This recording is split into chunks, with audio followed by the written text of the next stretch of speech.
എല്ലാവർക്കും നമസ്കാരം. നമുക്ക് തൃക്കേട്ട നക്ഷത്രക്കാരുടെ 2026 മെയ് മാസ ഫലങ്ങൾ പെട്ടെന്നൊന്ന് നോക്കാം. പ്രത്യേകമായിട്ട് ഈ മാസം ഗുണദോഷ സമ്മിശ്രമായ ഒരു മാസമായിരിക്കും. നമ്മൾ പ്രധാനപ്പെട്ട ശ്രദ്ധിക്കേണ്ട കാര്യങ്ങളിലേക്ക് വന്നാൽ വളരെയധികം ജാഗ്രത ആവശ്യമുള്ള ഒരു മാസമാണിത്. കാരണം തൃക്കേട്ട നക്ഷത്രത്തിൽ കേതുവിൻ്റെ സഞ്ചാരവും അതോടൊപ്പം അഷ്ടമശനി തുടരുന്നതും കൊണ്ട് ഒരു കാര്യത്തിലും അശ്രദ്ധ പാടില്ല. ചെറിയ വീഴ്ചകൾ പോലും നിങ്ങൾക്ക് വലിയ പ്രശ്നങ്ങളായേക്കാം. ആരോഗ്യവും യാത്രാക്ലേശവും ജോലി സംബന്ധമായി കഠിനാധ്വാനം വേണ്ടിവരുന്ന ഒരു മാസമാണിത്.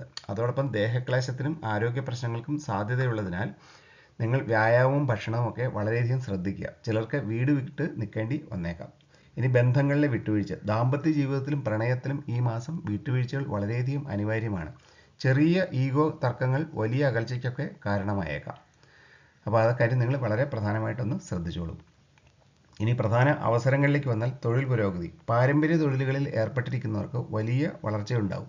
ടെക്നിക്കൽ രംഗത്തുള്ളവർക്ക് പുതിയ സാങ്കേതിക വിജ്ഞാനം ആർജിക്കുവാനും അതോടൊപ്പം ഉപരിപഠനത്തിനുമൊക്കെ മികച്ച അവസരങ്ങൾ ലഭിക്കുന്നതാണ്. ഇനി സാമ്പത്തിക നേട്ടങ്ങളും വസ്തു ഇടപാടുകളും. സാമ്പത്തികമായി ഉയർച്ചയുടെ ഒരു കാലഘട്ടമാണ് നിങ്ങൾക്ക്. തടസ്സപ്പെട്ട് കിടന്നിരുന്ന ഭൂമി അല്ലെങ്കിൽ വസ്തു ഇടപാടുകൾ എളുപ്പത്തിൽ വിൽക്കുവാനും അതിലൂടെ ലാഭം നേടുവാനുമൊക്കെ നിങ്ങൾക്ക് സാധിക്കും. പ്രതിസന്ധികളെ മറികടക്കും. എത്ര കഠിനമെന്ന് തോന്നുന്ന കാര്യങ്ങളും ബുദ്ധിപരമായ നീക്കങ്ങളിലൂടെ കൃത്യസമയത്ത് വിജയകരമായി പൂർത്തിയാക്കുവാൻ നിങ്ങൾക്ക് അവസരം ലഭിക്കുന്നതാണ്. ഇനി ചെയ്യേണ്ട കാര്യങ്ങളിലേക്ക് വന്നാൽ മിതവ്യയം പാലിക്കുക.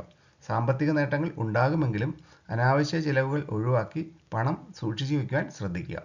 ഇനി പ്രായോഗികമായി ചിന്തിക്കുക. കരിയറിലോ ബിസിനസ്സിലോ തീരുമാനങ്ങൾ എടുക്കുമ്പോൾ വൈകാരികമാകാതെ പക്വതയോടെയും പ്രായോഗികമായും മാത്രം ചിന്തിക്കുക. ഇനി പ്രാർത്ഥനയും വഴിപാടുകളും. ശനി കേതു ദോഷങ്ങൾ കുറയ്ക്കുവാൻ ശാസ്താവിനും ഗണപതിക്കും വഴിപാടുകൾ കഴിക്കുന്നത് മാനസിക സമാധാനത്തിനും അതോടൊപ്പം തടസ്സങ്ങൾ മാറുവാനും നിങ്ങളെ സഹായിക്കും. ഇനി ചെയ്യാൻ പാടില്ലാത്ത കാര്യങ്ങൾ. തൊഴിൽ സ്ഥലത്തെ തർക്കങ്ങൾ. സഹപ്രവർത്തകരിൽ നിന്നോ മേലധികാരികളിൽ നിന്നോ മറ്റോ ചില എതിരഭിപ്രായങ്ങളോ ഒക്കെ ഉണ്ടായേക്കാം. അവിടെ ഒരു കാരണവശാലും ഈഗോ കാണിച്ച് നിങ്ങൾ വാഗ്വാദങ്ങളിൽ ഏർപ്പെടരുത്. അത് നിങ്ങളെ വളരെ ദോഷകരമായി ബാധിക്കുവാൻ സാധ്യതയുണ്ട്. ഇനി അതോടൊപ്പം തിടുക്കത്തിലുള്ള തീരുമാനങ്ങൾ ഒഴിവാക്കുക. തൃക്കേട്ടക്കാരുടെ പൊതുവെയുള്ള ഒരു തിടുക്കം ഈ മാസം വലിയ പിഴവുകൾക്ക് കാരണമായേക്കാം.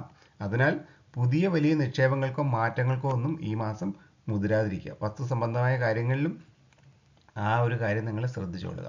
ഇനി ലഹരി പദാർത്ഥങ്ങളുടെ ഉപയോഗം. ആരോഗ്യസ്ഥിതി മോശമാകാൻ സാധ്യതയുള്ളതിനാൽ യാതൊരു വിധത്തിലുള്ള ലഹരി പദാർത്ഥങ്ങളിലും നിങ്ങൾ പൂർണ്ണമായും അതിൽ നിന്ന് വിട്ടുനിൽക്കുക എന്നുള്ളതാണ് ചെയ്യേണ്ടത്. ഇനി ചുരുക്കത്തിൽ തൃക്കേട്ടക്കാർക്ക് ചിന്താപൂർവ്വം നീങ്ങിയാൽ വലിയ നേട്ടങ്ങൾ കൊള്ളാവുന്ന ഒരു മാസമാണിത്.